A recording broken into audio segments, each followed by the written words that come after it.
13/6/2026 ಮಂಗಳವಾರದಂದು ನಡೆದ ನನ್ನ ಜನ್ಮದಿನದ ಕಾರ್ಯಕ್ರಮವನ್ನು ಪಕ್ಷದ ಕಾರ್ಯಕ್ರಮವಾಗಿ ಮಾರ್ಪಡಿಸಿಕೊಂಡು ಅಭೂತಪೂರ್ವ ಯಶಸ್ವಿಗೆ ಕಾರಣವಾದಂಥ ಪಕ್ಷದ ಕಾರ್ಯಕಾರಿ ಮಂಡಳಿಯವರು, ಯುವ ಘಟಕದವರು, ಮಹಿಳಾ ಘಟಕ ಹಾಗೂ ಎಲ್ಲ ಘಟಕಗಳು, ಹಾಗೆಯೇ ತಾಲೂಕಿನ ಸರ್ವಧರ್ಮ ಸರ್ವ ಸಮುದಾಯದ ಬಂಧುಗಳು, ದೇವೇಗೌಡಪ್ಪಾಜಿ ಅವರ ಅಭಿಮಾನಿಗಳು, ಕುಮಾರವರ ಅಭಿಮಾನಿಗಳು, ನಿಖಿಲನವರ ಅಭಿಮಾನಿಗಳು, ಪಕ್ಷದ ಅಭಿಮಾನಿಗಳು, ನಮ್ಮ ಹಿತೈಷಿಗಳು ಎಲ್ರಿಗೂ ಸಹ ನನ್ನ ಅನಂತ ಧನ್ಯವಾದಗಳನ್ನ ಸಲ್ಲಿಸ್ತೀನಿ.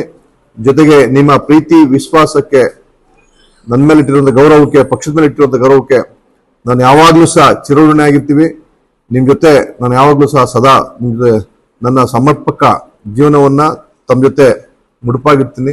ನಿಮ್ಮ ಪ್ರೀತಿ ವಿಶ್ವಾಸ ಯಾವಾಗಲೂ ಸಹ ಪಕ್ಷದ ಮೇಲೆ, ನಮ್ಮ ಮೇಲೆ ಹೀಗೆ ಇರಲಿ ಅನ್ನೋ ಮಾತನ್ನ ಈ ಸಂದರ್ಭದಲ್ಲಿ ಹೇಳ್ತಾ, ನಮ್ಗೆಲ್ರಿಗೂ ಸಹ ಮತ್ತೊಮ್ಮೆ ಧನ್ಯವಾದ ಹೇಳಿ ನನ್ನ ಮಾತನ್ನು ಮುಗಿಸ್ತೀನಿ.